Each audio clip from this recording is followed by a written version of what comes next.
Good morning, all of you. Myself Sunil Kumar Balandre. Today we will discuss about cell discovery or discovery of a cell and cell theory.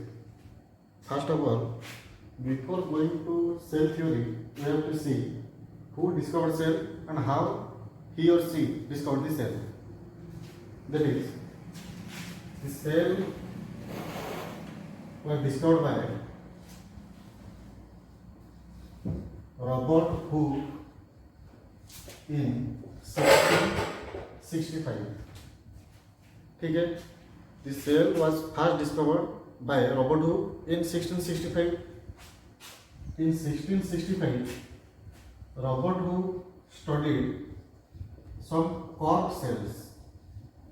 Cork cells, and these cork cells are plant cells.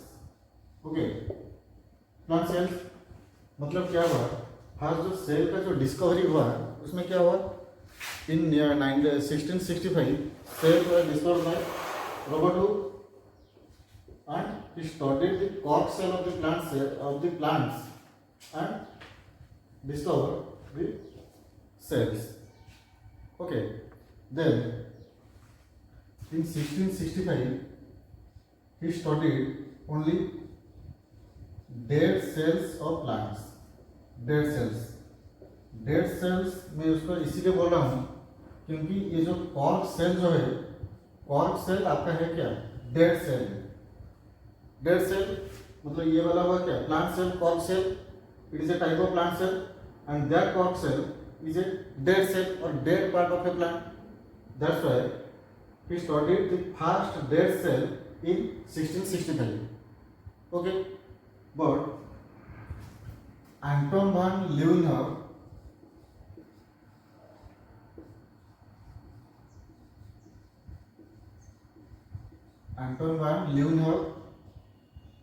studied first living cell in 1683. Means 1683 में आपका first living cell जो है वो वाला कौन देखे, आपका एंटन van लीeuwenhoek. ये वाला है, मतलब फर्स्ट डिस्कवर कौन किए थे, आपका 1665 में रॉबर्ट हुक. ठीक है, कहाँ से किए थे, आपका कॉर्क सेल से किए थे. कॉर्क सेल क्या है, आपका एक टाइप का प्लांट सेल है. अगर एक टाइप का प्लांट सेल है वो कौन सा टाइप का सेल था, डेड सेल और living cell. That is it is a dead cell or the dead part of the plant, from where the Robert Hooke discovered the first dead cell or first cell. After Robert Hooke, Anton van Leeuwenhoek studied the living cells and that living cell was a bacterium. Bacterium, or it is otherwise known as bacteria. Bacteria, and he studied in 1683. Okay, हाँ, welcome back. क्योंकि हमको थोड़ा video मिलकर pause करना पड़ा था क्योंकि diagram करना था, तो हम अभी देखेंगे. तो ये जो कॉर्क सेल जो है वो किस तरह का दिखा था आपका रॉबर्ट हुक को. The cork cell looks like honeycombs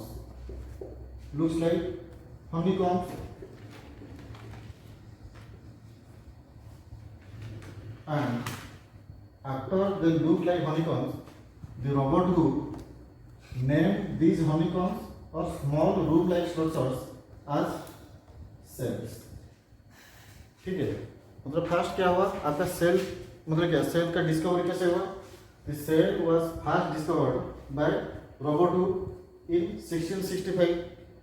ठीक है, he studied the first cell, that is the cork cell of the plant. Plant का जो कॉर्क सेल जो है वो उसको स्टडी किए. And the cork cell is a plant part, that is a dead part of the plant. Dead part है. जब वो दिखे कॉर्क सेल को माइक्रोस्कोप के अंदर दिखे, उनको क्या दिखाया है, मतलब ये हनी कॉम्ब साइज का आपको दिखाया है. हनी कॉम्ब जैसे होता है हेक्सागोनल, सो मतलब क्या स्मॉल रूम साइज होता है, उसी तरह का दिखा Honey comb size. And these honeycomb small tiny hexagonal structures are named as cells according to Robert Hooke. And the first non-living cell or dead cell was studied by Robert Hooke इन 1665। ठीक है, उसके बाद आते हैं आपका लिविंग सेल की तरफ। The first living cell was seen under microscope in 1683। Okay, याद रखना अच्छे से। आपका ये जो ईयर जो है 1665, डेट सेल ये वाला रॉबर्ट हुक। 1683 में क्या हुआ, आपका first living cell was studied under microscope and it was studied by Anton van Leeuwenhoek. ठीक है, डॉस साइंटिस्ट है ये, Dutch scientist, and he studied a small organism that is bacterium और बैक्टीरिया। तो ये था आपका डिस्कवरी ऑफ सेल। ठीक है, ये जो डिस्कवरी ऑफ सेल जो आया उसमें क्या हुआ, आपका डेड सेल को स्टडी किया कौन, आपका रॉबर्ट हुक 1665। और ये जो आ गया क्या, लिविंग सेल जो है उसको स्टडी किया कौन, Anton van Leeuwenhoek, that is the bacterium और bacterial cell. Now next is your cell theory. Cell theory actually क्या होता है, मतलब वहाँ पर आपका क्या होगा, कुछ पोस्टुलेट होगा, ये वाला होगा सेल थ्योरी में। This cell theory is of two types, that is one is classical cell theory and another is modern cell theory. लेकिन आपका जो एनसीईआरटी बुक जो है उसमें मतलब क्या, ये क्लासिफिकेशन आपका नहीं है वहाँ पर, मतलब classical cell theory, modern cell theory, ये बहुत से अच्छे से आपका डिफरेंशिएट नहीं हुआ है। तो ये दोनों में डिफरेंशिएट करके आपको मतलब क्या समझा रहा है वो वाला ईजी होगा आपके लिए। क्या है, this cell theory is of two types, one is classical cell theory and another is modern cell theory. ठीक है, देखेंगे क्या क्या पोस्टुलेट है उसका, मॉडर्न सेल थ्योरी का क्या है और आपका क्लासिकल सेल थ्योरी का क्या है। The classical cell theory was proposed by Sladen and Swan, two scientists. The classical cell theory was proposed by two scientists, that is, one is Sladen and another one is Swan. This Sladen was a botanist, means जो scientist plant को study करते हैं उसको क्या कहते हैं, botanist, and Swann was a zoologist. ठीक है, अच्छे से याद रखो क्योंकि वो कभी कभी क्वेश्चन आ जाता है एंट्रेंस में कभी कभी। Schleiden was a botanist and Swann was a zoologist and they work independently in their country. ठीक है, मतलब क्या कहते हैं, वो क्या करते थे, वो मतलब ये जो स्लेडन जो है वो मतलब क्या करते थे, उनका कंट्री भी अलग था और इनका जो स्वान जो थे उनका कंट्री भी अलग था। ठीक है, बता देता हूँ। Schleiden was from Germany. ठीक है, Schleiden was from Germany and Swan was from England. ठीक है, स्वान कहाँ पर थे, आपका इंग्लैंड में थे और स्लेडन जो थे वो जर्मनी का थे। ये स्लेडन जर्मनी में रहकर वो प्लांट के ऊपर स्टडी कर रहे थे। ठीक है, स्वान जो थे वो जूलॉजिस्ट थे और उनका नेशन कौन था, आपका इंग्लैंड था। वो इंग्लैंड में रहकर आपका एनिमल को स्टडी कर रहे थे। इसलिए मैं आपको बोला कि दे studied independently in there Nations, माने उनका जो कंट्री है वहाँ पर वो इंडिपेंडेंटली काम कर रहे थे। मतलब ये जो जर्मनी में स्टडी कर रहे थे कौन, आपका स्लेडन प्लांट के ऊपर, और स्वान जो थे आपका इंग्लैंड में स्टडी कर रहे थे एनिमल के ऊपर। ठीक है, स्लेडन स्टडीड प्लांट्स इन 1938। ठीक है, स्लेडन जो थे वो 1938 में आपके प्लांट के ऊपर वो स्टडी कर रहे थे 1938, and Swann studied the animals in 1939। उसके बाद देखेंगे। ठीक है, ये वाला क्या किए थे, स्लेडन जो थे आपका स्टडी किए थे प्लांट को, और एक बोटानिस्ट थे वो 1938 में आपका प्लांट के ऊपर वो स्टडी कर रहे थे। प्लांट का शेप, साइज, स्ट्रक्चर, वो भी जितने सारे सेल है और टिश्यू है वो वाला सब स्टडी कर रहे थे। और स्वान जो थे वो कहाँ के थे, अगर इंग्लैंड के थे, वो क्या कर रहे थे, आपके एनिमल के ऊपर वो स्टडी कर रहे थे 1939 में, and they work together to postulate this cell theory. मतलब वो क्या किए, उसके बाद क्या किए, 1938 टू 1939 में वो दोनों क्या किए, मिलके काम किए। एक कर रहे थे कहाँ के, किसके ऊपर, आपके प्लांट के ऊपर काम कर रहे थे, और एक काम कर रहे थे किसके ऊपर, आपका एनिमल के ऊपर काम कर रहे थे। स्क्लेडन वाला आगे किसके, आपका प्लांट का, और स्वान वाला आगे किसके, आपका एनिमल का। दोनों मिलके जब काम किए वहां से आया आपका क्या, क्लासिकल सेल थ्योरी। ठीक है, क्लासिकल सेल थ्योरी एक चीज समझिए आप लोग, मतलब ये जो क्लासिकल सेल थ्योरी है, अगर उसमें कुछ डीमेरिट नहीं होगा तो आपका मॉडर्न सेल थ्योरी तो कभी भी नहीं आएगा। ठीक है, अगर क्लासिकल थ्योरी है और सेल थ्योरी है, उसमें अगर कुछ भी डीमेरिट नहीं होगा तो आपका मॉडर्न सेल थ्योरी क्यों आएगा और क्यों, क्या भी जरूरत है उसका। तो अभी देखेंगे what is classical cell theory और what was classical cell theory which was proposed by Schleiden and Schwann. Schleiden और स्वान जो क्लासिकल सेल थ्योरी दिए थे वो क्या था और वो क्यों रिजेक्ट हुआ, और उसके बाद मॉडर्न सेल थ्योरी में वर्सू जो है 1955 में वो क्या मॉडिफिकेशन किए, वो वाला थोड़ा देखेंगे। ठीक है, अभी चलिए देखेंगे। According to classical cell theory है, देखो 3 पॉइंट है उसका और 3 मेजर पोस्टुलेट है इन दोनों का। First is all organisms are composed of cells. ठीक है, मैं मतलब क्या बोल देता हूँ आपको, नहीं लिख रहा हूँ। All organisms are composed of cells means आपके पास जितने सारे ऑर्गेनिज्म है, जितने सारे ऑर्गेनिज्म के अंदर कौन कौन आ जाएगा, आपका प्लांट आ जाएंगे, एनिमल आ जाएंगे, और जितने सारे माइक्रो ऑर्गेनिज्म है और माइक्रो जो जितने सारे हैं वो क्या है बोले, all organisms are composed of cells. ये बोला ठीक है, क्योंकि सभी ऑर्गेनिज्म के पास आपका सेल है, लिविंग सेल है, और लिविंग ऑर्गेनिज्म के पास सब हर जगह आपका सेल है। ठीक है, नेक्स्ट वो क्या किए, क्या बोले, all cells are the structural and functional unit of all living beings. ठीक है, सेकेंड में वो क्या बोले, all cells are the structural and functional unit of all living organisms. वो पहले क्लास में हम लिखे थे, cell is the basic unit of structure, और cell is the basic structure of unit and basic unit of structure and function in all living organisms. वो भी वही बोले, cell all cells are the structural and functional unit of all living organisms. ये वाला भी सही है, और पहला वाला जो था all organisms are composed of cells, वो वाला भी सही है। थर्ड में वो क्या बोले, all cells are chemically cell. Chemically cell उसका मतलब क्या होगा, ये चीज, इस चीज को थोड़ा अच्छे से मतलब क्या समझिएगा।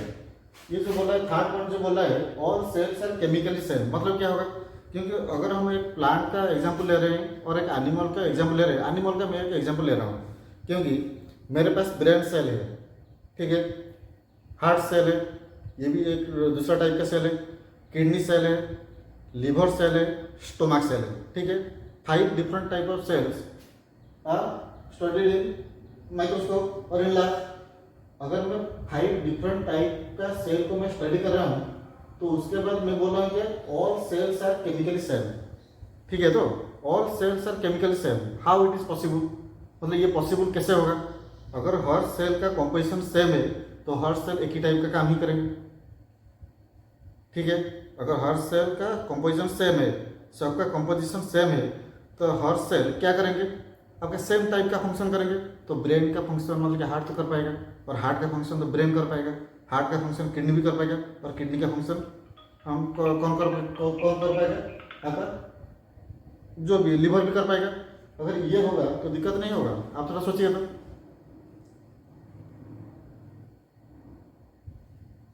तो अगर ये हुआ तो हम क्या करें, तो इसको अच्छे से समझिए। वो क्या बोला है, all cells are chemically cell. तो इसका मतलब यही है कि अगर मैं एक सेल ले रहा हूँ, ये वाला सपोज सेल, ये हुआ आपका सेल मेम्ब्रेन, और ये वाला हो गया सपोज आपका सेल वॉल, और ये हुआ आपका न्यूक्लियस, और ये वाला आपका हुआ क्या, साइटोप्लाज्म। ठीक है, ये सारा कंपार्टमेंट है सेल का। जनरली अगर हम प्लांट सेल स्टार्ट कर रहे हैं तो ये क्या हुआ, फर्स्ट वाला outer covering that is cell wall, inner covering that is cell membrane, and here it is the nucleus, and nucleus is surrounded by तो मैट्रिक्स लाइक स्ट्रक्चर जैसे दिस इज कॉल्ड साइटोप्लाज्म। अगर ये हो रहा है, ये suppose हुआ आपका, मैं ले रहा हूँ कॉर्टिकल सेल का और कॉर्टेक्स का, ये सेल हुआ, मैं अभी जा रहा हूँ स्टेम की तरफ जा रहा हूँ, स्टेम सेल, वहाँ पर वहीं पर इससे वही सेल होगा, सेल वॉल होगा, सेल मेम्ब्रेन होगा, न्यूक्लियस होगा, साइटोप्लाज्म होगा, ये सब होगा। तो वो कैसे आपका केमिकली सेम हुए, वो तो नहीं हो पाएगा। अगर केमिकली सेम हुए तो हमको देखना पड़ेगा मतलब इसका कॉम्पोजिशन क्या क्या है। कॉम्पोजिशन हम देख रहा हूँ, उसके अंदर क्या होगा, लिपिड होगा, प्रोटीन होगा, कार्बोहाइड्रेट होगा, न्यूक्लिक एसिड होगा, ये सब होगा इस सेल के अंदर। और इसी सेल में वही सेम होगा, लिपिड होगा, प्रोटीन होगा, कार्बोहाइड्रेट होगा, न्यूक्लिक एसिड होगा। वो क्या बोल रहा है यहाँ पर, मतलब उसका मतलब यही है, यहाँ पर जो लिपिड है और यहाँ पर जो लिपिड है, इसका कॉम्पोजिशन सेम, ठीक है। यहाँ पर जो कार्बोहाइड्रेट है और यहाँ पर जो कार्बोहाइड्रेट है, दोनों का कॉम्पोजिशन सेम है, ठीक है। यहाँ पर जो प्रोटीन है और यहाँ पे जो प्रोटीन है, दोनों का कॉम्पोजिशन सेम है। और यहाँ जो न्यूक्लिक एसिड है और यहाँ जो न्यूक्लिक एसिड है, सबका कॉम्पोजिशन पूरा सेम है। इसलिए all cells are chemically same.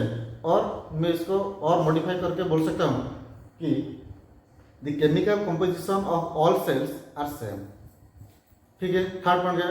अभी फोर्थ पॉइंट पे नजर डालिए, उसमें क्या क्या था फोर्थ पॉइंट में, ये वाला सबसे इंपोर्टेंट।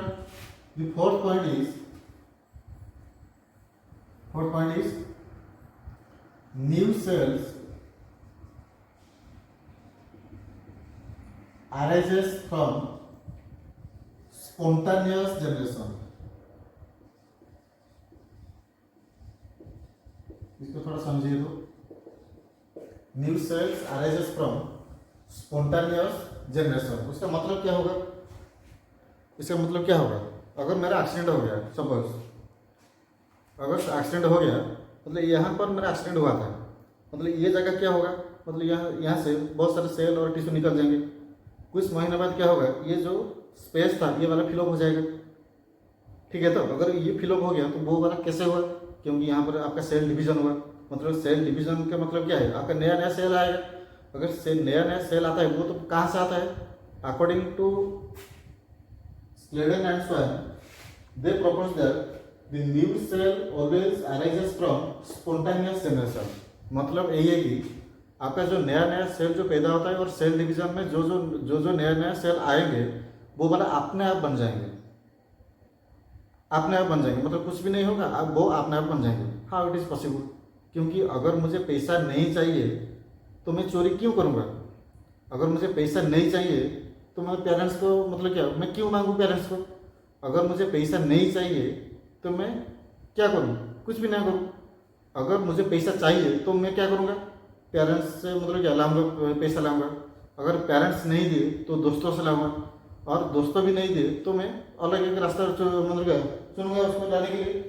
मतलब यहाँ पर क्या हो रहा है, according to Schleiden and Swann, they propose that new cells always arises from spontaneous generation. That is all cells arises, और मैंने न्यू सेल जो होते हैं और नया नया सेल जो बनता है, वो वाला कैसा होता है, अब अपने आप को बन जाता है। मतलब आपको कुछ नहीं करना पड़ेगा, वो अपने आप बन जाएगा। वो वाला क्यों नहीं होगा, देखेंगे क्या उसका रिजेक्शन है और ऑब्जेक्शन क्या है। फर्स्ट पॉइंट क्या आ गया, ऑल सेल्स और all living organisms are composed of cells. ये वाला है फर्स्ट, इसका आपका स्लेडन स्वान और classical cell theory. All living cells are composed of cells, ये वाला सही है। सेकंड क्या था, all cells are the structural and functional unit of all living organisms. Second point था। थर्ड पॉइंट क्या था, all cells are chemically same, that is the chemical composition of all cells are same. वो वाला मैं आपको समझाया यहाँ पर, केमिकल कंपोजिशन। फोर्थ में क्या आया, ये वाला क्या था, new cells arises from spontaneous generation. This is all about your classical cell theory. Okay, अभी जाएंगे मॉडर्न सेल थ्योरी। पहले मैं बोल चुका हूँ, अगर क्लासिकल सेल थ्योरी में कुछ भी आपका डीमेरिट नहीं होगा तो मॉडर्न सेल थ्योरी आने का कोई चांस भी नहीं था और क्वेश्चन भी नहीं था। तो क्या था उसमें देखेंगे। ये वाला जो फर्स्ट पॉइंट था, ऑल ऑर्गेनिजम्स और all living organisms are composed of cells, ये वाला सही था। क्योंकि मतलब कि ह्यूमन हो, मतलब प्लांट हो, एनिमल हो और माइक्रोब हो, सबके पास सेल होता है। Means that is all organisms are composed of cells और all living organisms are composed of cells. First point. Second is all cells are the structural and functional unit of all living beings or all living organisms. जितने सारे cell है सब cell क्या होता है आपका structural unit होता है और फंक्शनल यूनिट होता है. ये वाला हो गया ऑफ ऑल लिविंग ऑर्गेनिज्म. ये वाला भी सही है. All cells are chemical same. मैं यहाँ पर आपको समझाया कॉर्टिकल सेल एक लिया था और एक स्टेम सेल लिया था प्लांट का. अगर ये लिया था यहाँ पर हम देखें वो भी सही है क्योंकि यहाँ पर जो कार्बोहाइड्रेट है और यहाँ पर जो कार्बोहाइड्रेट है दोनों का कॉम्बिनेशन सेम है. और यहाँ पर जो लिपिड है और यहाँ पर जो लिपिड है दोनों का कॉम्बिनेशन सेम है. यहाँ पर जो प्रोटीन है और यहाँ पे जो प्रोटीन है, यहाँ पे जो न्यूक्लिक एसिड है और यहाँ पे जो न्यूक्लिक एसिड है, सबका कॉम्बिनेशन सेम है. अगर सेम है तो मैं ये बोल सकता हूँ all cells are chemical same और the chemical composition of all cells are same. Last point is that is new cells arises from spontaneous generation. ठीक है, ये वाला आपका गलत था, ये वाला, और ऑब्जेक्शन ये वाला था. इसीलिए वहां से आपका आया क्या मॉडर्न सेल थ्योरी. ये वाला modern cell theory. And this modern cell theory was proposed by Virchow. ये वाला अच्छे से याद रखो. The modern cell theory was proposed by Virchow in 1955. याद रखना ये जो साइंटिस्ट का नेम और ये जो ईयर जो है कभी कभी आ जाता है आपका कॉलम वाला मैच करने का, वो वाला थोड़ा याद रखना. Modern cell theory was proposed by Virchow in 1955. वो क्या बोले मतलब अगर वो ये रिजेक्ट किए तो ये पॉइंट अगर वो रिजेक्ट किए वो उसके बाद वो क्या बोले देखेंगे. वो बोले कि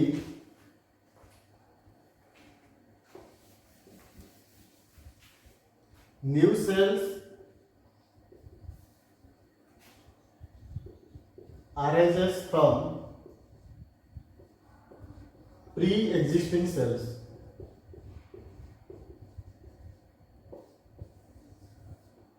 ठीक है, ये एक एक्स्ट्रा पॉइंट था और सबसे इंपॉर्टेंट था. ये क्या था modern cell theory was proposed by Virchow in 1955 and he rejected the classical cell theory which was proposed by Slater and Schwann in 1938 and 39. ठीक है, अगर ये वाला वो बोले वो रिजेक्ट क्यों किया थे क्योंकि ये पॉइंट उनको मतलब क्या गलत लगा था. New cells are arises from spontaneous generation और ये भी गलत भी है. तो उसके बाद क्या किया वो बोले कि new cells always arises from pre existing cells. Pre existing cells मतलब क्या होगा. प्री मतलब आपका क्या होगा मतलब प्रीवियस, मतलब प्रीवियसली आपके पास एक सेल होगा. ठीक है, आपके पास एक सेल होगा और उनमें से आपका नया नया सेल बनेगा. ठीक है, तो उनमें से आपका नया नया सेल बनेगा. ये वाला वो बोले थे कौन आपके वर्च्यू बोले थे. That is all new cells arises from these are new cells, new daughter cells, and these are this is also new daughter cell, this is also new daughter cell, this is your old cell or parent cell. ठीक है, वो इसलिए बोले क्योंकि वो ये बोले कि new cells always arises from pre-existing cell. This is the pre-existing cell or old cell, and from old cell new daughter cells are arised. ठीक है, और ये वाला आपका सही था. इसीलिए modern cell theory was accepted worldwide which was proposed by Virchow in 1955. ठीक है, अगर ये वाला हो गया आप एक थोड़ा सा एक चीज़ सोचिए. मतलब मैं क्या बोल चुका हूँ पहले से ही. मतलब क्या बोला हूँ all organisms are composed of cells. मतलब जितने सारे ऑर्गेनिज्म है सबके पास सेल होगा. सेल है. All cells are the structural and functional unit of all living organisms. जितने सारे सेल है सब सेल क्या है आपका स्ट्रक्चरल एंड फंक्शनल यूनिट है. ठीक है, all cells are chemically same. ये भी सही है. उसके बाद क्या आ रहा है आपका new cell arises from existing cells. ये वाला अगर new cell arises from existing cell वो हो रहा है तो यहाँ पर एक चीज याद रखो. वर्च्यू बोले थे कि omnis cellular ई सेलुलर. ये वाला अच्छे से याद रखना, क्वेश्चन आता है. ठीक है, omnis cellular ई सेलुलर इसका मतलब यही है कि सेलुलर मतलब सेल. ठीक है, omnis मतलब आपका ये मतलब प्री एग्जिस्टिंग मतलब omnis cellular E cellular is that is new cells always arises from pre-existing one or pre-existing cells and ये वाला को बोलते हैं कौन आपका वर्च्यू। ठीक है, ये वाला अच्छे से थोड़ा याद रखना। मैं अभी आपका इसी क्लास का थोड़ा मेमोरी कैप्सूल बना रहा हूँ, थोड़ा देखना मेमोरी कैप्सूल। देखो today's class memory capsule that is Robert who discovered cell that is plant cell or cork cell which is non living in nature, that is in 1665. Antoine Leeuwenhoek discovered Bethel cell which was a living cell in 1683. Then आता है क्या cell theory. Cell theory was proposed by two scientists Sladen and Swan in 1938-39 and this is their nations and this is their professions. Botanist, zoologist. They proposed classical cell theory and modern cell theory was proposed by Virchow in 1955. Okay. Then exception to cell theory मतलब कौन सा organism आपका cell theory से बाहर है, मतलब वो cell theory को ओबे नहीं करता है, वो वाला है आपका क्या वायरस, क्योंकि virus is not an organism. First ये वाला ऑर्गेनिज्म नहीं है, इसलिए वो वाला क्या होता है आपका एक्सेप्शन है वायरस। और भी बहुत सारे अगर मैं देखूँ अच्छा सीड ट्यूब